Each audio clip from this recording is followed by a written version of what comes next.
This morning's guest and his wife decided to take a cruise. It ended 7 years later. Learn about the amazing adventure coming up next on Carolina People.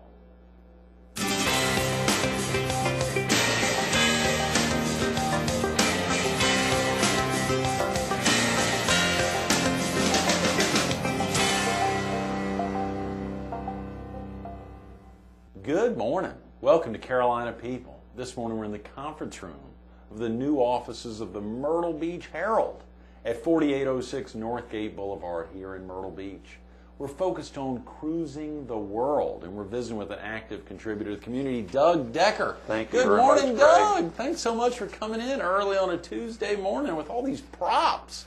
Well, Greg, I've been cruising the world. I've been cruising thousands of miles. I couldn't even find your office. I went to the wrong place this morning. You're kidding. But early I'm lucky. home. Yeah, but luckily I came early, so I'm here on time. As a world cruiser, you'd think we'd have the opportunity to find the place, but that's great that I did find you it. got on the Thanks road to Sherry. very early. Yes. Sherry is a great guide, and of course you and Sherry both live on the south end, so cruising on up. I mean, you all know that trip up 17 We sure do. pretty well. What about all these tremendous props? Thank you so much for bringing that in. I understand you and Judy.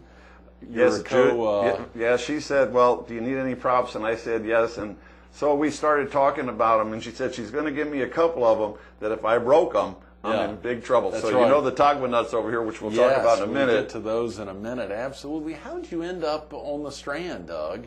Well, Judy's mom lives in Georgetown, Judy's mom and dad, and they retired there. Yeah. So we've been coming here a long time. But Judy came here first. She was an Ohio State student, came down to Myrtle Beach, and was a waitress. Really? And during the summers, her parents were wondering what she was doing down here, so they came down to check on her. Right. And when they did, they fell in love with South Carolina. Yes. And that's how we're here. And so we've been traveling down here. And then during our travels, our world travels, Judy needed a new knee. Matter of fact, 2 new knees. New knees. New knees. Yeah. And so we knew that sometime we were going to have to stop our cruising and get a place to live. So during that recovery period, we started looking around at different places, and we found Heritage Plantation, the most beautiful place around. It is. We just fell in love with it, and we found a home there.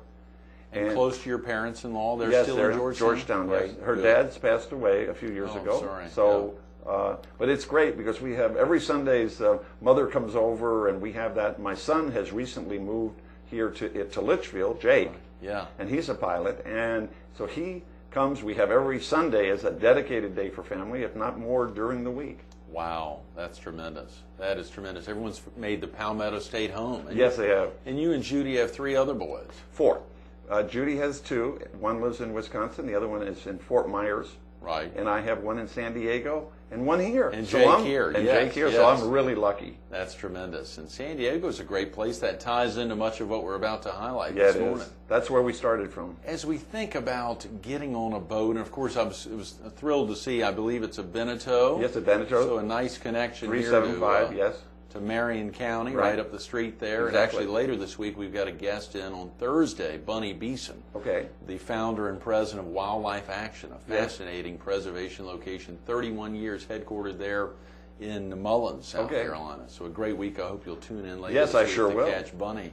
But of course, as you all planned, how did you determine that was the right boat? Is it a boat you'd had for a long time, or did someone say you got to get a Beneteau if you're going to travel the world?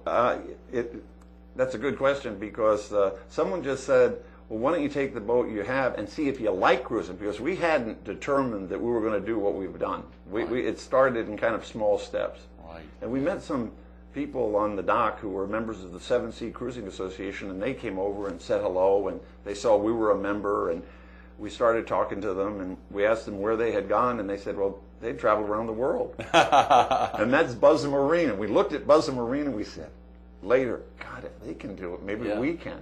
Wow. So we took the very first step was to get the boat ready. Right. And when you're in a 37-foot boat, to do offshore cruising for a long period of time, you need to do a lot of fixing it up. So as an engineer, I put in a water maker, I put in new stoves, I put in radar, I put in single sideband radios. I mean, it goes on and on. And all you have to do is just get your wallet out and just start throwing the money down into the boat, and you get it done. but it was quite an expensive thing. But Is that the case with all boat owners? I think You've it got is. big boats, It's they just keep throwing it in. It's just a wide open space. You just throw money in, but there's a lot of reward, as you will see. When we started out, we said, well, we're going to go to Mexico. So, we started our way down to Mexico. I saw you all were getting it fixed up real quick. It was in San Diego. Yeah, for 2 years we worked on it, so that's a long time of fixing it up. But I was also working as a consultant at Johnson Controls because I had retired, but they kept me on the payroll. And so for that period of time, we worked on the boat. I did a little work at the office back in Washington, D.C. working. Right. And then when we launched off, we thought maybe Mexico, Acapulco. That was the limit actually to the insurance, and we weren't going to go any further than that.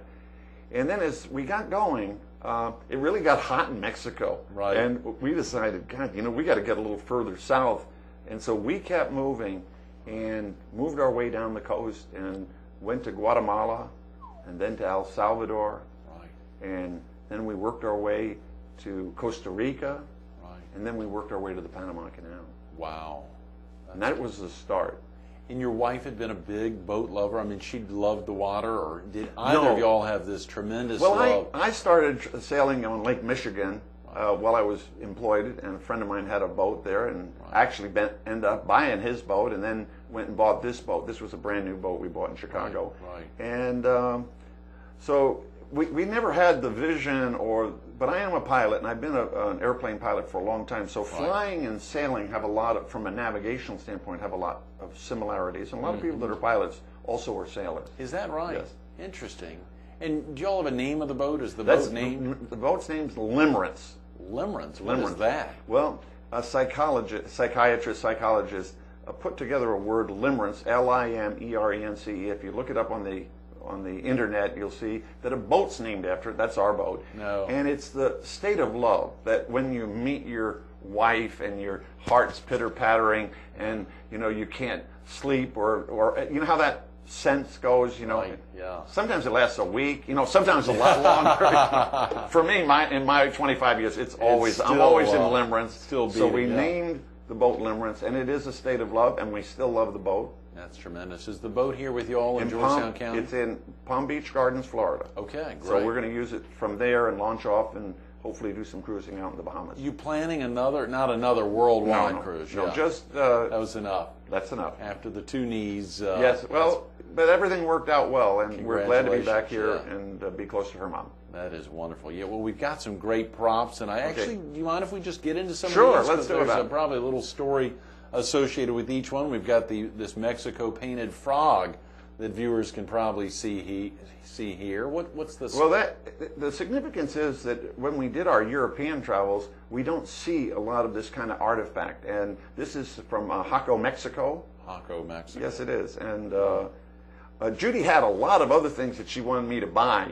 But in the 37-foot sailboat, I couldn't put them in the boat. Yeah, she had sure. Tables and chairs and everything. So we bought small things, like this plate here is also from Mexico. And you can see how very beautiful, this is all hand done. That's all hand painted? Yes, it is. Wow. Absolutely. We've got these tremendous, what I believe you said earlier were Tagua nuts? Tagua nuts, yes, and that's out of Panama. And this is just unbelievable. We have probably 15 or 20 of these Tagua nuts. Judy gave me permission to bring a few. They're very delicate, as you can see. These are very delicate. And so these 2 turtles were what, added on? Or no, they are glued on? No, they're not glued on. They're all one piece. Oh, no. Yeah, they're one piece. Yes, I think they are. You can really get the significance of that one piece when you look at this spider, this tarantula here. Yes. This big spider. Wow. One piece, and viewers can see the parrot here, which is magnificent. And these were purchased where? These are in the same location? Yes, in bazaars, and there are a lot of them for sale. So we would go into open air places that they were selling them, and they're not inexpensive, I might say. So we didn't just run in and say, let's get them all. We would look at them and touch them and determine. And of course, Judy would grab my arm and say, I think I love this one, and I would say, okay. So that week we would buy it because we spent quite a bit of time in Panama, on both coasts, on the Pacific and the eastern coast. So we got to be around a lot of those, and that's a mask. Yeah, absolutely. I won't wear it because it Imbera Indians. Imbera Indians. Imbera Indians in Mexico. Right. They're very native. When you go to their need to see the significance of the back of these, which Yes. are tremendous. and the workmanship that goes, a lot of workmanship in those. And you go to their reservation, and they live the way they've lived for centuries, and it's just very beautiful. And they're very gracious. You don't drive up there. You have to take a boat up to their reservation, a canoe. But they're very hospitable. They're very friendly. When you come up, they greet you and they take you back to where their village is. It's really a wonderful place. And they come right up to the boat. Yes, they do. A small boat, which is a shuttle boat up there. Right. So, you've got some other magnificent, these molas here, I believe you pronounce. Yeah, molas. These came... San Blas Islands. San Blas Islands. Right. Now, first, let's talk about the San Blas Islands. You cannot have access to the San Blas Islands unless you're on a boat. And no ships go in there. One cruise ship, I think, is permitted per every 2 weeks. They're only there for 3 or 4 hours. The San Blas Islands are on the southern side of Panama. Right. And there are about 200 islands, and about 20 of them are occupied by Kuna Indians. The Kuna Indians are very thankful to the Americans because they were going to be annihilated by the Panamanians. They got in a war and a dispute, and the Americans came in and said, "Don't kill them all." So, as an American, when you're in there, you still feel a sense of that thankfulness. That's great. And appreciation. They're a very small people. These people are the smallest, other than the pygmy size people. I mean, physically small. diminutive. Very, very beautiful. The women are outstandingly beautiful, and they're all painted. They have, I wouldn't call it war paint, but they have decorative paint that they have on every day. They are the boss. They make the money. These are reverse applica, which means these applications. This is red fabric that they have on the back. Oh boy, look at that. So viewers can see that fabric, and so the depth of it. Now, multiple colors here. Multiple colors, but multiple depth. I mean, so that's how they make them. Right. And so the Kuna Indian woman is in charge of the household, and we lived, when we had our boat there, Greg, we lived about 100 yards from where they lived. And we were very respectful never to go onto their beach or leave our boats unless we were pretty much invited to be there. What was interesting is in the morning, the women would be working on these molas, and the husband would take off, and possibly with one of their sons, and would take off and go out, and they go fishing. Oh, really? And he's the fisherman. And then she goes out during the day too and sells these to the sailboats that come in. We're their basic avenue for sales, and they also go into Panama and sell them in Panama, in both Colón, Panama, and in Panama City. So these women are the entrepreneurs. They raise all the money. They are kind of the bankers. The husband now does his fishing, brings it in, and he will sell us lobsters. And I never thought in my life that I would be sick of lobsters. But believe me, at the end of our trip, I couldn't eat any more lobsters. But every day they come on, knock on your boat, and sell you we'll sell you lobsters and other fish. Yes. Very nice, because it was just door-to-door travel. Now, speaking of that, I got to ask, Doug, I mean, were there ever fears about pirates or otherwise? I mean, if you're carrying enough money to be buying lobster every day or having, you had to store the money somewhere? Were you ever concerned about someone coming to hijack you? Yeah, that wasn't a big concern. Everyone wants to know whether you carry a gun, and we don't carry a gun. And frankly, we don't really have a lot of assets, but you have to be careful. Yeah. I would just tell you a quick story. One of the cruisers lost his outboard motor in the San Blas Islands. Right. So he went to the Sala. Sala's the chief, and he said they went into the chief and explained to him. They speak Spanish. They don't speak English. They speak Kuna and Spanish. So they went in and presented the case that they lost their engine. They don't know where it went, and none of the other cruisers took it. So the Sala said, come back tomorrow. So he comes back to the tent tomorrow, he looks in the tent, there's his engine. Wow. So they say, well, what happened? Well, two boys took the engine. Came, unscrewed it. They came on and they took it. So we found out later that they were both put on an island. One of them was put on an island for 1 month, about a 14-year-old, and another one was put on for 1 week. Wow. They had to stay on the island. The parents could go over to them every day and give them food, and they had to take the fronds, which were the fallings of the trees, right, and clean them all up. That was his job. He had to do that. The parents could not look up off the ground the time that their son was being punished. Now, you tell me if they don't have a good discipline system. I'll tell you, wow, those kids didn't do anything, and the other kids around, that kept them pretty safe, too, because they didn't want their parents. Can you imagine wow, coming home to your dad if he couldn't look up for him? Yeah. You might not be looking up for a long time. That's right, after that. So in that area... That's amazing. And in other areas, in Europe and everything, you do have to keep things pretty well locked up, but we're not afraid of pirates. That's good. That's good. Well, I was just thinking about that. If you were robbed, essentially, you'd potentially be stuck somewhere sans money. I mean, without money.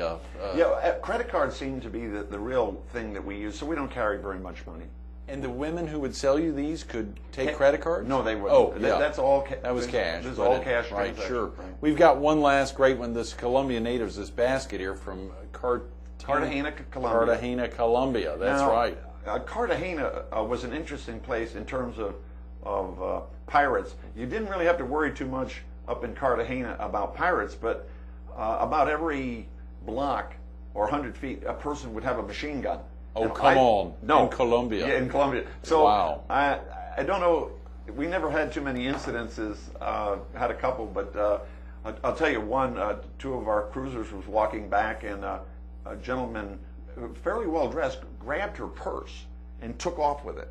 No. And so these women, were running after and screaming, and it turned out an off-duty policeman was there.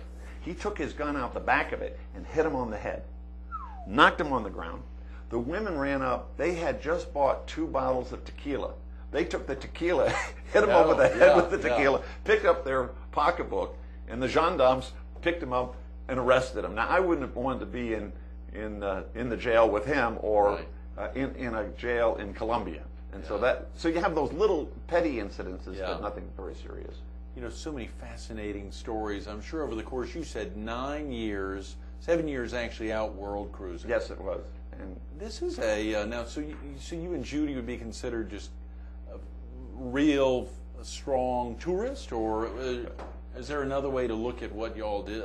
Well, there's a definition of a tourist and a traveler, right? And we are really travelers. And I think lots of people, when they think about going on a trip, I would ask them to evaluate whether they want to be a tourist or a traveler. Right. And the difference really is how much time you spend. And when we went to Barcelona, we spent 6 months in Barcelona. 6 months? Yes. So we knew the butcher, we knew the dry cleaner, and we had to get our laundry done. So where our clothes were clean. We had the medicine shop. We knew everybody, and they all knew us. Yeah. So you move into a community, and Barcelona had to be one of the special spots because it was so close to town. We could walk off our boat and be right in the midst of all of Barcelona. And Barcelona is such a beautiful time. No. Yeah. So my suggestion is that if people who are getting near retirement or are going to travel, in lieu of, I think an organized trip is very good. So do an organized trip, but on the back end of an organized trip, spend a week, a month, 2 months more. Get your affairs organized at home. And move in. And my parents traveled around the world, and so my brother didn't, and he said the bug must have caught you because my parents went to New Zealand, and they were going to spend a few weeks in New Zealand, and they spent a year there. Wow. Yes, and what they would do is they would find a place, an apartment, right. Buy an apartment, get a car, and just live there. And it just does change your perspective. Right.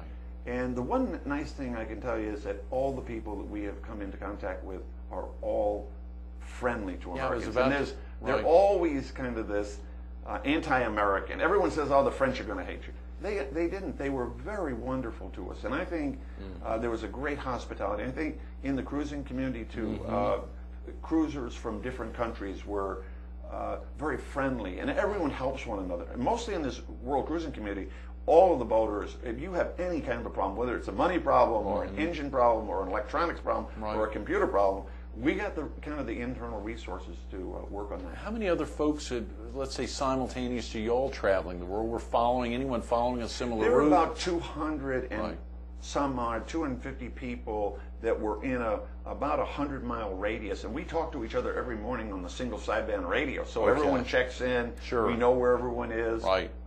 If there's any problems in the community, we know about it. Health problems. Right. So the global telephones, is that something that y'all? We use single sideband. As a matter of fact, I have a friend back in Michigan, and I would talk to him all the time from South America on my single sideband radio. We'd have a net every week.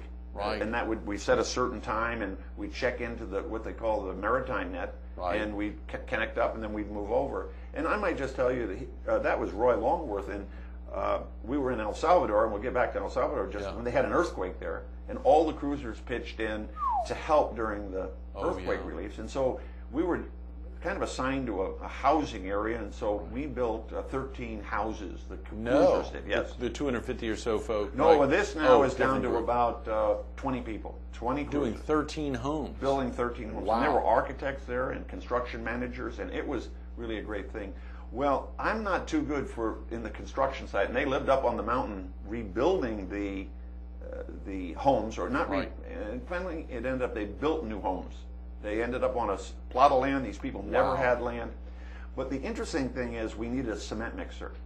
So I get on my single sideband radio and I call Roy back in the United States and says, we need a cement mixer. And Roy's a go-to guy, and he says, I'll have a cement mixer there. So we looked at it, and he found a cement mixer at one of these rent-it places that he could buy. But he couldn't get it there because all the airplanes going to El Salvador were full. Earthquake, Or the earthquake. So he said, well, see if you can buy one. And we ended up buying one. He funded he spent $2,000 and bought a brand new cement mixer for them, which they could use subsequently. That's and tremendous. Instead of building all the buildings for them, we built the first ones, and we taught them how to build the other ones so that they would pick up a little bit of a trade. This was a very rewarding experience. Golly, Doug, for you and Judy both. Yes. Now, of course, who is the captain? Are y'all co-captaining the boats there? Well, we have a captain and we have an admiral. Oh, yeah, one's a little... Yeah, I'm the captain. I'm responsible for getting the boat from point A to point B. Don't hit any rocks. Do all the navigation. And Judy's the admiral. Oh, and the admiral tells the captain what to do, when to do it, when she wants to be there.